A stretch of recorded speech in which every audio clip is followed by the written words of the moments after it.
Okay, good morning, everyone, and welcome to the GIS Sea Level Rise seminar. We're very glad to have Dr. Lavanya Ashokkumar, who is a lecturer in the Department of Atmospheric and Earth Sciences at the University of Alabama, Huntsville. Dr. Ashokkumar is interested in how the rate of glacier flow and melt contribute to sea level rise, and to effectively quantify the complex processes of glacier dynamics and mass loss, she uses a variety of techniques such as remote sensing, optical, synthetic aperture radar, gravimetry, as well as numerical modeling and geospatial analysis. She is particularly interested in understanding the response of mountain glaciers in the Arctic and high mountain Asia to global temperature increases. Dr. Ashokkumar conducted her postdoctoral research at the University of Arizona, and she earned her PhD in glaciology from Swansea University, UK, and holds a Master's of Science in Remote Sensing and a Bachelor's in Engineering in Geoinformatics from Anna University, Chennai, India. And she will be speaking today on the topic modeling the sea level estimates for Arctic glaciers using the grace-constrained satellite observation. Welcome. Thank you for the introduction. Yeah, and I can probably share the screen now. Oops. Do you see my screen okay? Okay. So before I just jump into the talk, so in today's seminar series, I'm going to be talking about my research on modeling the sea level estimates for Arctic glaciers using grace-constrained satellite observation. So thank you, Patrick, for the introduction, and thanks for having me in the GIS seminar series. And it's pleasure to be in this series of talks, and there was like so many amazing talks which I've been following from for the last couple of months. So before I jump into my research, I thought I would just share what's my background. So my research interest is understanding how glaciers respond to temperature or basically climate change. And I develop regional models, regional to global models, and to understand what is the future, what is the present and future mass loss rates, and for which I use climate ensemble models like CMF5 and CMF6. And I do use a lot of observation data from remote sensing, and I employ geospatial techniques in my numerical model. And another part of my research is also understanding how velocity changes, which I study from repeat satellite images. So apart from my research, I'm also involved in STEM outreach. I'm one of the co-chairs for US Apex. If you don't know what US Apex is, US Apex is Early Career Association for Polar early career scientists in the United States, and we organize events in order to support ECR in the polar field. So if you're one of the ECRs, you're welcome to join US Apex, which is such a fun and open community, especially supporting one another in the polar field. So let's jump into my research. So in today's talk, I will be explaining you more about how do we understand the mass loss rates and processes from glaciers, because we know glaciers are also one of the contributors for sea level estimates. And in this talk, I'm going to be explaining more about my current research, which is glacier modeling using numerical techniques and remote sensing. So just to give you a brief introduction, before I go on to explain what this model is about and why do we want to look at glaciers. And we know glaciers are relatively smaller components compared to thermal oceanic expansion, which contributes like 1/3 or nearly 50% of sea level estimates. But glaciers are relatively small when you compare these large ice sheets like Greenland and Antarctica, and it's just like 21%. Nearly for the when we have observed between 2002 and 2018, and which is roughly equivalent to 0.74 millimeters per year. And this is at temperature forcing of 1.5 degrees Celsius. But the thing is, most of these glaciers are expected to disappear, like nearly lose 50% of their mass, and they also contribute nearly 40 to 50-ish percentage millimeters per year from the projection studies. And these are taken at different emission scenarios, considering from the low emission scenarios to the higher emission scenarios. And it is expected that this mass loss rates is going to increase even more in in the coming decades. And regionally, I'm more focused on Arctic glaciers because we know Arctic region is more vulnerable to the increase in temperature, and because of the sensitivities, which is coming from the Arctic amplification. And also from a regional perspective, they are hydrologically important because the meltwaters coming from these glaciers, there are a significant amount of, human population who are entirely dependent on these meltwaters. So it is very critical to understand these glaciers, both from a perspective of sea level rise and in terms of, from the social perspective of supporting the community. So just to give you a brief background of what this glacier mass loss is. So this is one of the study which is taken from Zempin et al., which is from 2019. And this paper talks about what is the global mass loss coming from glaciers alone for the last 50 years. And if you look at it globally, we have like around 9,000 gigatons of mass loss coming from just these glaciers, ignoring the large ice sheets. And if you look at this big chunk, we do have 1/3 of the mass loss coming from Alaska. And you see these big red dots, it's because they have been consistently exhibiting negative mass balance over the last 5 decades or so, based on a variety of, observations like direct observations, geodetic observations. So this region is kind of like a hotspot, and followed by this, we also have the mountains in Andes, which is also exhibiting significant mass loss over the last 50 years. But if you look at the numbers for other Arctic glaciers like Arctic Canada North, South, and then we also have the Canadian archipelago, and then we do have Russian Arctic, Scandinavian glaciers like Iceland, Norwegian glaciers, which is also significantly losing mass over the last 20 years. So, which is why, like, we are more interested towards, glaciers in the Arctic, because they are disappearing more faster than we think, than it was like more before 2000. Because and also the problem is we don't have enough data going before 2000. So we kind of like want to understand how much of mass loss is happening from Arctic glaciers alone. So which is why my research is focused on understanding mass loss from Alaska, Arctic Canada North, Arctic Canada South, which is popularly called as Ellesmere and Baffin in the Canadian archipelago, and they are also the largest contributors of sea level rise. So in my glacier model, I do have 6 steps in my glacier model. So the first step is the computation of mass balance, which may look like very simple, but I would explain what the terminologies and technicalities going forward. So it is a combination of ablation plus accumulation, because this is a glacier. And this is based on the observational time period that I'm looking at, which is 2002 and 2018. And ablation is calculated based on temperature, and accumulation is calculated based on precipitation. And then the second step is estimating mass balance from gray satellite, which we considered as observed mass balance. And we use sophisticated techniques to understand how we tease out the mass variance or the mass variability from these 3 regions. And the third step is model initialization. So we have 7 model parameters where we initialize them regionally, and we will want to make sure that our model mass balance kind of replicate or quite mimic what we have from the observed mass balance, which is coming from the gray satellites. And then we tune the model, and we tune it in such a way that we minimize the error, and we make sure that we maximize the information and we minimize the error in model tuning.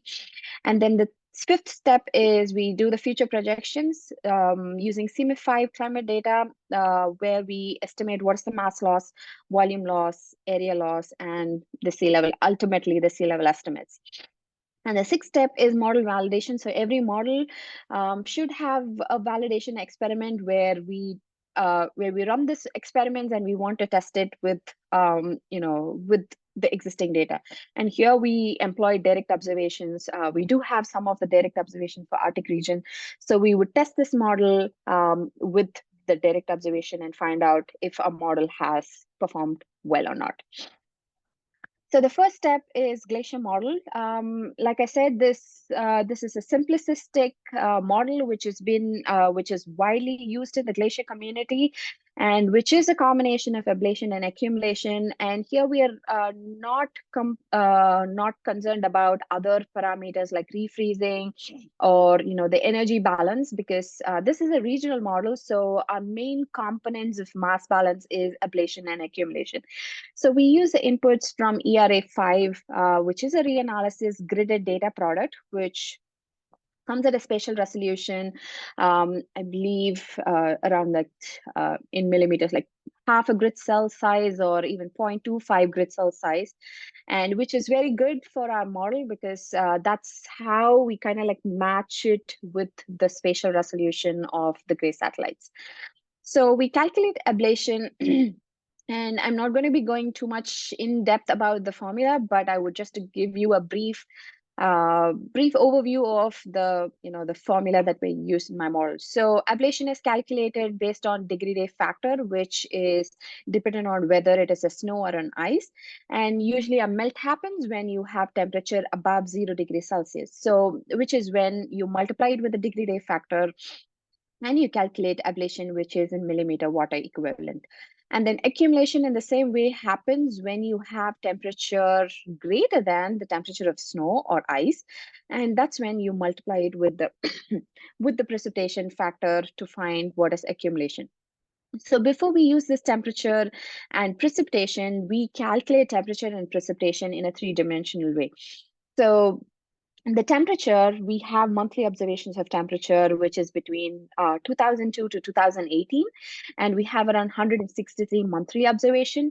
And if you look at glaciers does have hypsometry, which means that the amount of ice located, the amount of ice which is distributed across these glaciers are spread into different elevation bins. So which is what you see here on your right, where which is the hypsometry of the glaciers in Alaska, which is taken from the RGI inventory, which is publicly available.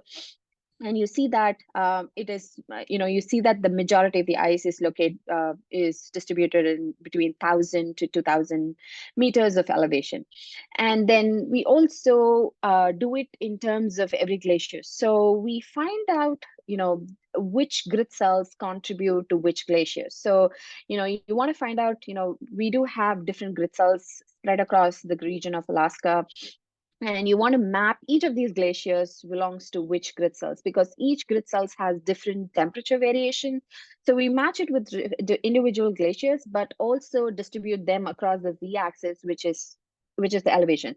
So this is a three-dimensional way of finding out the ablation and accumulation. So we calculate temperature at each elevation bins, and we do have to incorporate the lapse rate, which is the lapse rate, which is available from the existing studies. And we calculate what is H minus the elevation, which is at the equilibrium line altitude, or H max. And we want to find out how much of melt happens below this elevation. So we find out the temperature. And similarly, we also do the precipitation at elevation bins for individual glaciers. So we do this factor, which is the precipitation correction factor. We multiply it with H minus H max.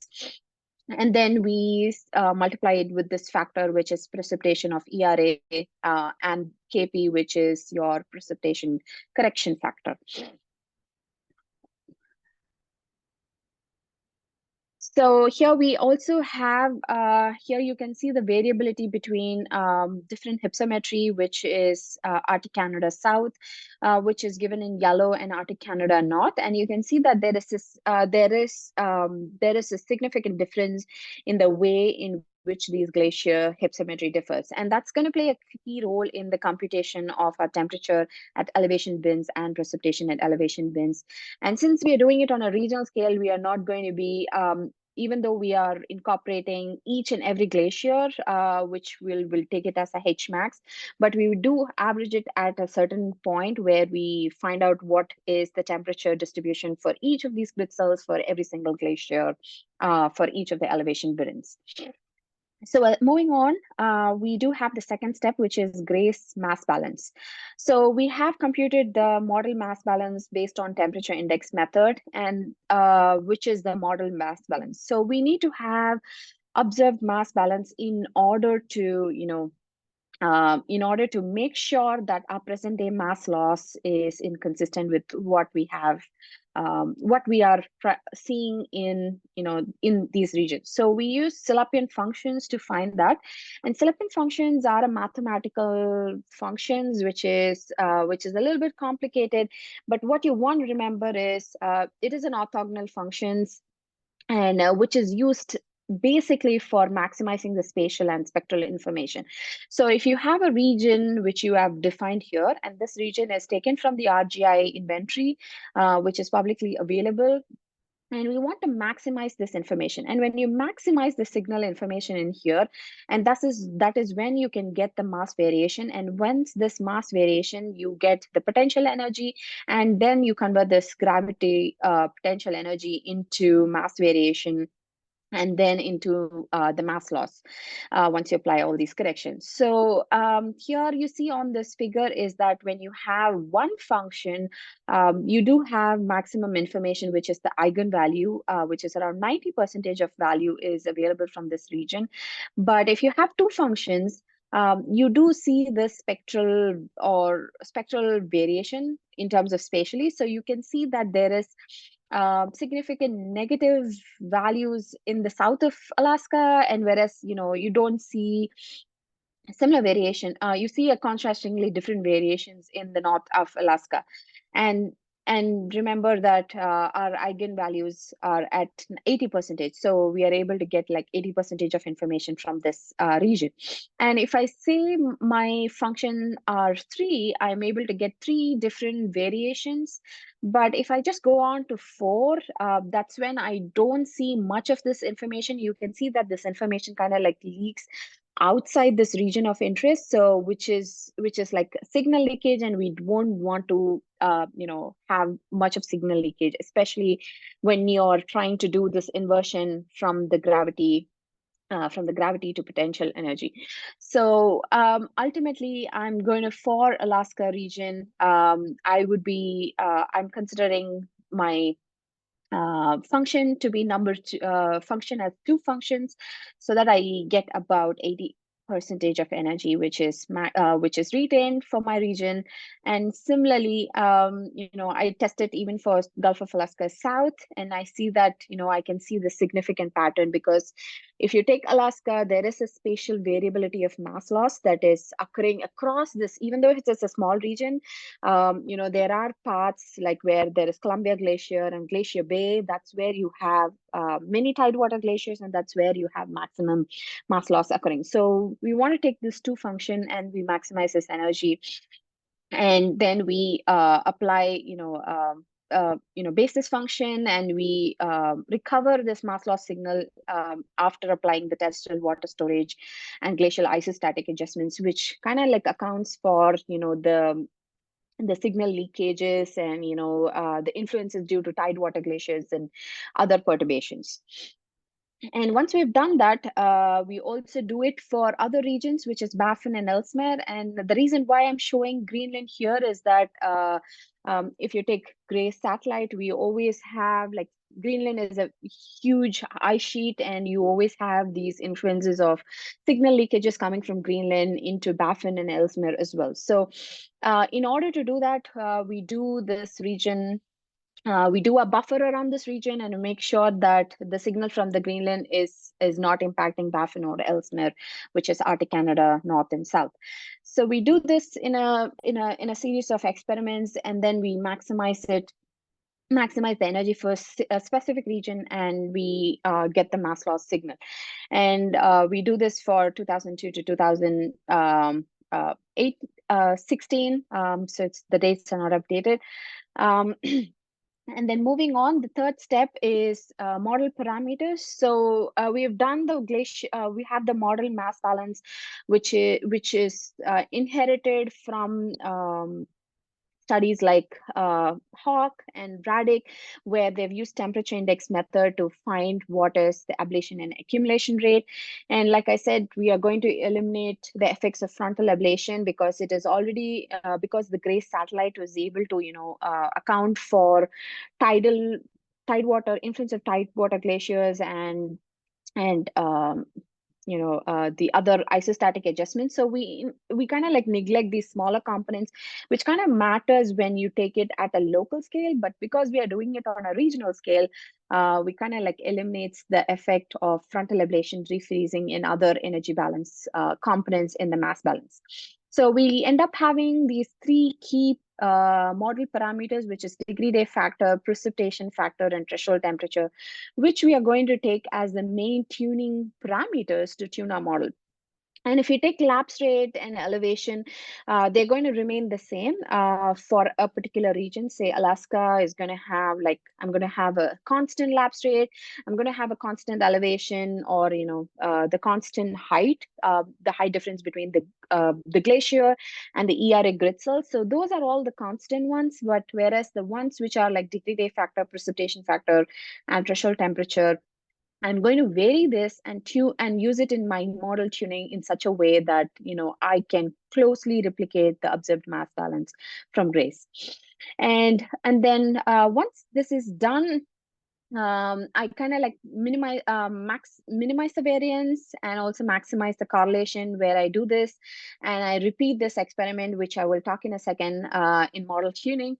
And then I use volume area scaling technique to do the future projection. So volume area scaling is based on Barr's scaling factor, where the area evolution is kind of like is dependent on, based on the area evolution, you can calculate the volume loss. So I start with a key area, which is from the RGI inventory, which is roughly taken at the beginning of the 20th century, which is between 2010 and 2016, and that's where all the area is taken into account. And then I use this as the starting point to find out how my volume evolution happens. And this, I'd use it and I integrate it to find how much is happening, what is my area loss and volume loss until the end of the century, which is until 2000. And then I also use this from the volume loss, you are also able to calculate the sea level estimates if you know the density of the ocean, where I use the assumption that that the volume of the ocean and the density of the ocean, the density of the ocean is kept constant, and then I translate into sea level estimates.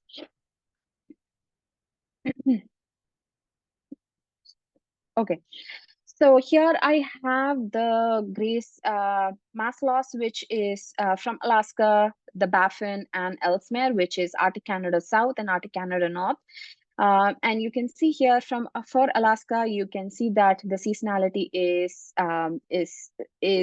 super interesting, and because you can see that at every melt season, you have this ablation, you have this mass loss going down, and during the accumulation season, the mass is going up. And this is very, very unique for Alaska. And for Arctic Canada South, you don't see much of variability or seasonality, but it does exhibit this trend. And the Ellesmere, which is Arctic Canada North, is also at a similar thing.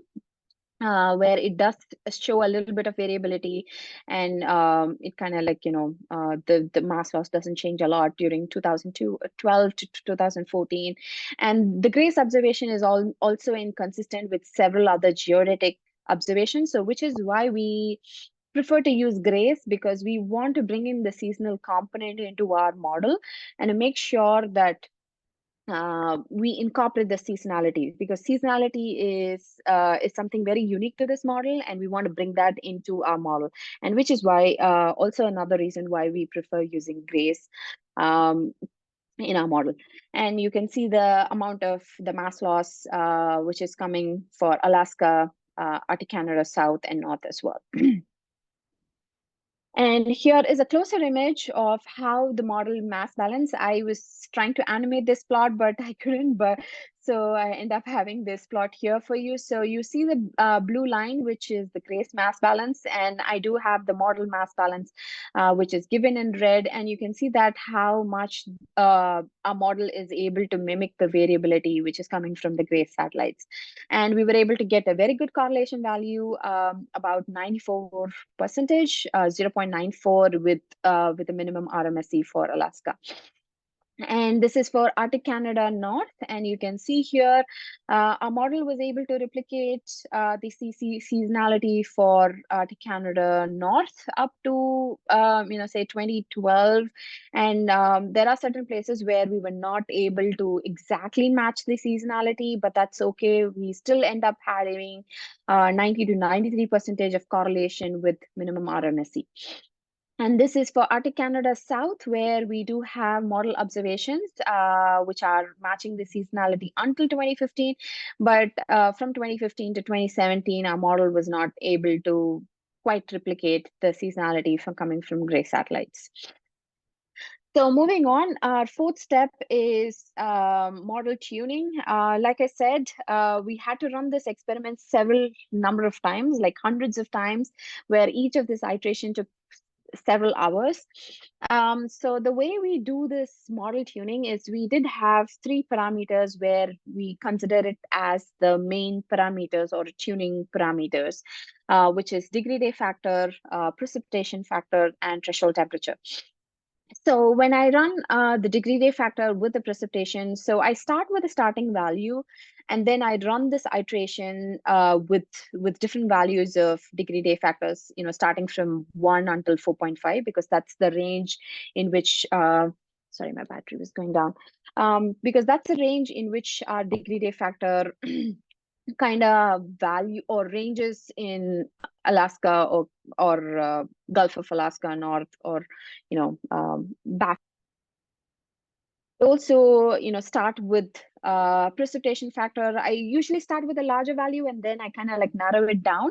And when I look at this, and the contour plots that you see here are the numbers, which is the root mean square error. So obviously we don't want to have a higher value of variance. We want to minimize the variance in such a way that our model mass balance kind of like, mimics the observed mass balance. So when I look here, the plot here, and this is where you find the minimum envelope, which is at 100, and you can see here this is the envelope where it minimizes, and this is a huge number. So the degree day factor is between 2 and 4. This is kind of like a very large number. So I still want to narrow it down. So I take it to the next step, where I run this plot between degree day factor and threshold temperature. And this is between precipitation factor.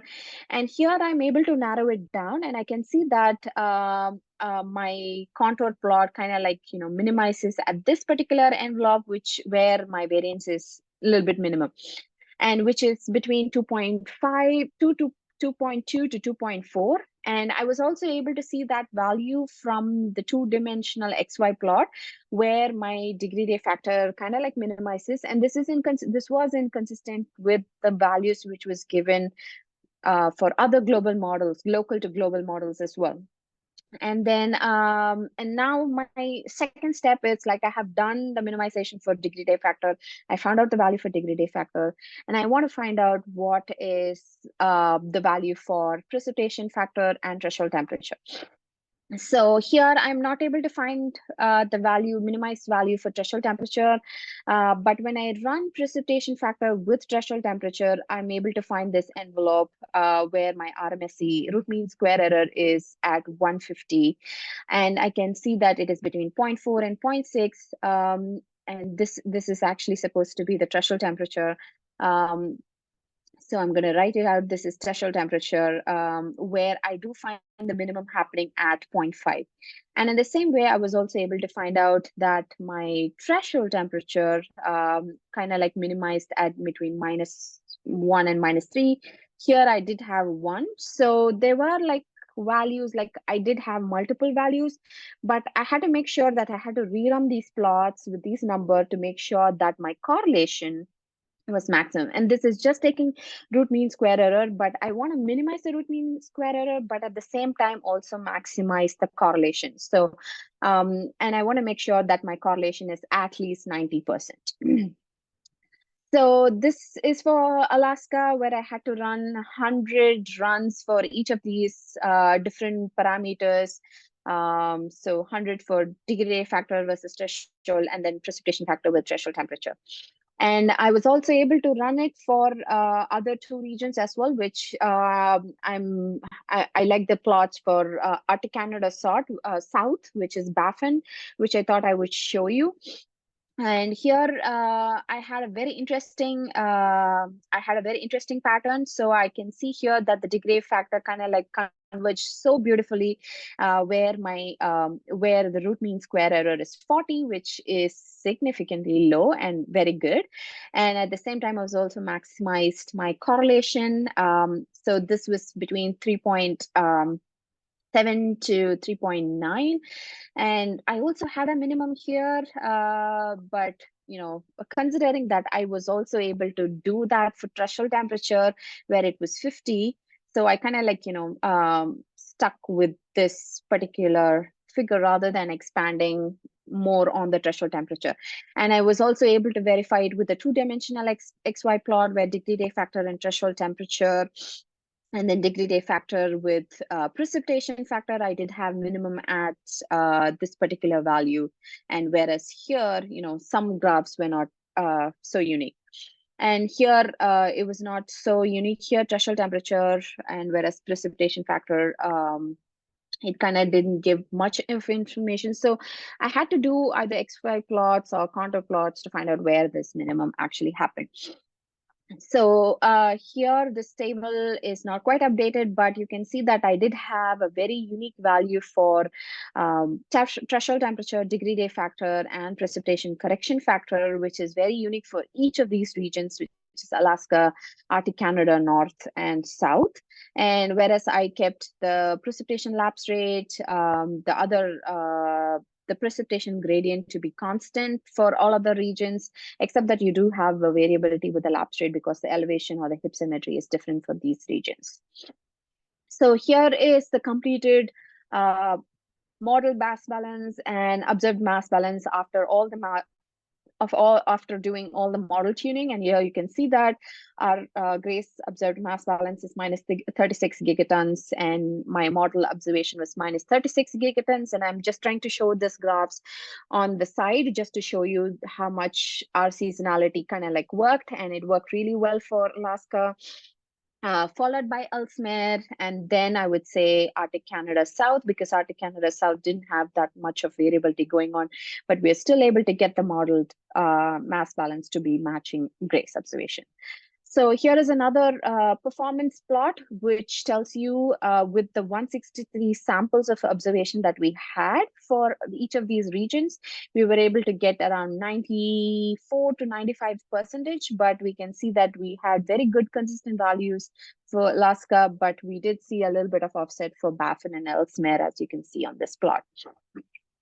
So then the fifth step is doing the future projections. So future projections where where I have explained the formula for volume area scaling, which is almost known to the glaciological modeling community. So I'm not going to explain the volume area scaling and how we integrate the volume area scaling to the future evolution. But here I have taken 3 models, which is HAT-GEM, MRI, and MRI-CG CM at 3 different RCP scenarios. So RCP 2.6 is the lower emission scenario, and the RCP 4.5 is the moderate scenario. and the high emission scenario is 8.5. And I also took CSM large ensemble, which is a slightly different CMF, slightly, I wouldn't call it as CMF5, but it's a different category of climate model, which I wanted to test of how it performs, because we're trying to experiment with the CMF6 data sets, which are available with the SSP scenarios. So I was able to find out that Alaska was having mass loss rates, which is minus 79 to 109 gigaton over until 2100, and which is equivalent to 21 to 37 millimeters year of sea level rates until 2000. And with South, Arctic Canada South, we do have minus 57 to 85. Even though it's a very small region, we do see a large amount of mass loss coming from Baffin. And Arctic, followed by this, we do have Arctic Canada North, which is minus 63 to 100, minus 100 gigaton-ish, which is around 17 to 31 millimeters equivalent of sea level rates. And here we do have the temperature and precipitation shown on the side, just to show you how much of variability you see between the different RCPs. So the red ones which are not dashed are the higher emission scenario rates. And the black ones here are CSM large ensemble, which kind of like, had a very different precipitation factor in it, and which is why we also see that it is CSM large ensemble had a significant or like slightly higher mass loss rates compared to the RCP 8.5. And the final step is model validation. So with every model, you need to find out how much your model has worked, because modeling studies, that's how you would validate a model, and this is kind of like key to any model. And with validation, it's kind of like difficult with Arctic glaciers, because this is a reference glaciers which is available from WGMS. And here you can see, like, when you just look at the Arctic region, we do have very small number of glaciers which is available for doing this validation studies. And obviously we all know the difficulty of having these direct observations from Arctic region, because it's very inconsistent, it is temporally inconsistent, and we have this difficulty of having to have these reference glaciers or benchmark glaciers consistent. So I ended up having just 5 glaciers as validation, which is Golconda and Wolverine in Alaska. And then for North and South, I didn't have any direct observations at all in the Baffin region. There were none there, which kind of matched my observational period. But for Arctic Canada North, I did have like Devon ice cap, Megan ice cap, and White glaciers. So I just ended up having just 5 glaciers. So out of my calibration, so I did have like 17,000 glaciers in Alaska and 7,000 glaciers in Arctic Canada North, and Arctic Canada South. I did have like 3,500 glaciers, but I was able to just use just these 5 glaciers as a validation to check whether if my model worked or not. So this is the observation that these 5 glaciers had from WGMS. So we did have, like, from 2000 to 2016, Golconda Glacier, which is a popular glacier, Wolverine Glacier, we did have like a little bit of positive mass balance, and then Devon ice cap in Ellesmere, White and Megan Glacier as well. So I'm just going to show you the validation that I did for one particular glacier, which is Megan Glacier. And I was able to get an R-squared value of 0.37, and which is having a consistent p-value. And this is the sort of mass balance that I get for Megan Glacier, and which is when I used the IPSL climate model, which is at moderate emission scenario. I should have used low emission scenarios, but I just wanted to test like how much it is with the moderate emission scenarios, considering the present emissions that we have right now. So it was able to perform well, but our R-squared is still less. And I'm still in the process of testing other glaciers as well. So with that, I'm just going to summarize my model. So I do have sensitivities coming from my input parameters, right from the ERA reanalysis data sets, right from the climate models, and also we do have sensitivities coming in the model itself. with the evolution, with the amount of area that we use. And one of the cool thing I think about this model is that most of the models out there kind of like use these benchmark glaciers to calibrate the model. But we have just taken a different approach where we have used remote sensing to calibrate our data, and then use these benchmarks to validate the data, which I think is kind of cool. And with that, I'm going to stop here and leave some room for questions. And if you want, you can also reach out to me. And if you have any comments about my model, I'm happy to answer any questions. Thank you. Thanks very much, Lavanya. Do we have any questions?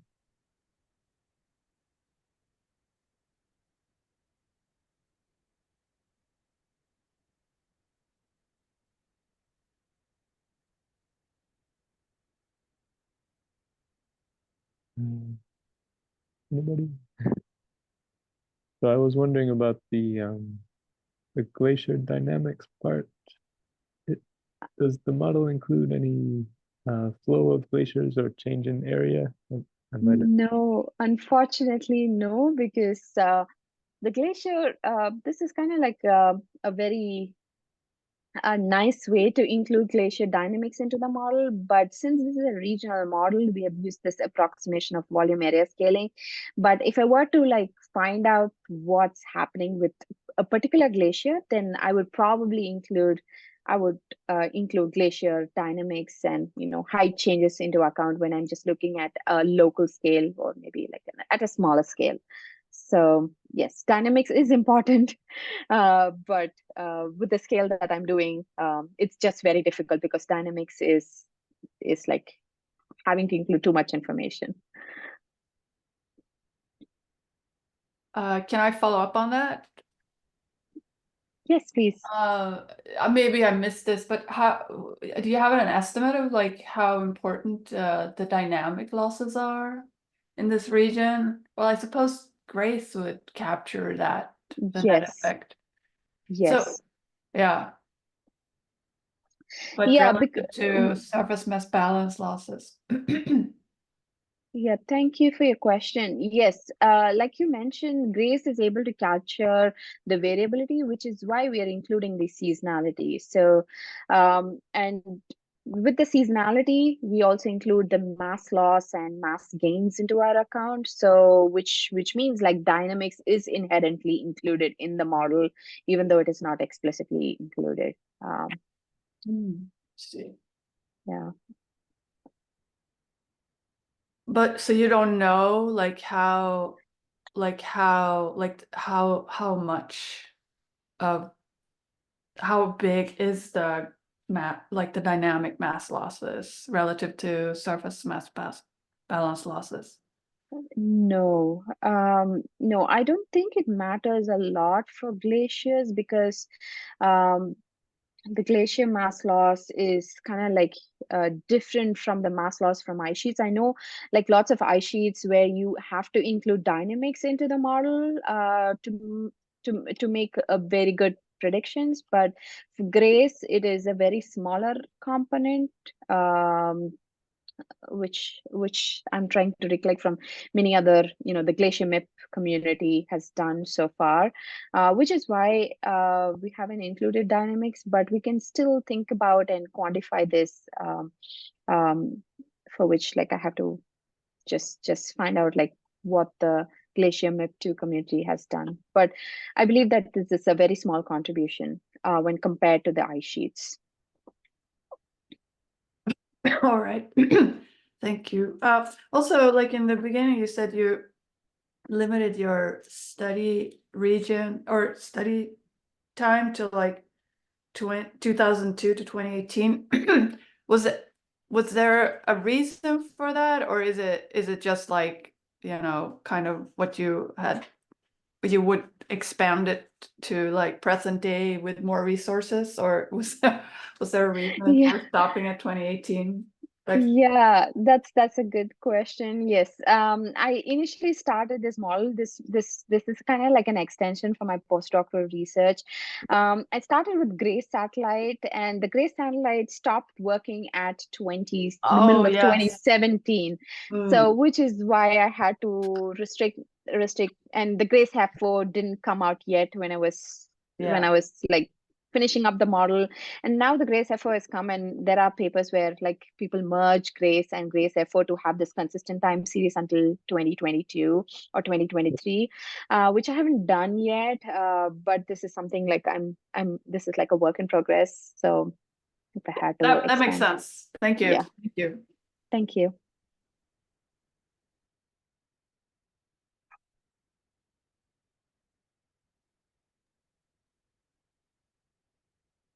Any other questions? I was kind of wondering about the Baffin and Ellesmere, why they don't show as much of a seasonal cycle. Because I know Yeah, like in Greenland there is kind of more of a distinct seasonal cycle. yeah, I don't know. I don't know. Maybe that's how it is. Yeah, just the climate there is Yeah, different. yeah. And also with Baffin, it is a very small region. With usually it's like small number of glaciers compared to maybe Alaska. It's just like 4,000 glaciers, 4,000 to 5,000 glaciers in Baffin, whereas like Gulf of Alaska or Alaska, it's like 17,000 glaciers. So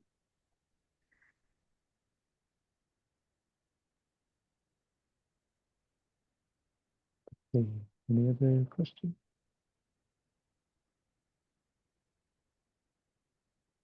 I guess we can stop there. No more questions.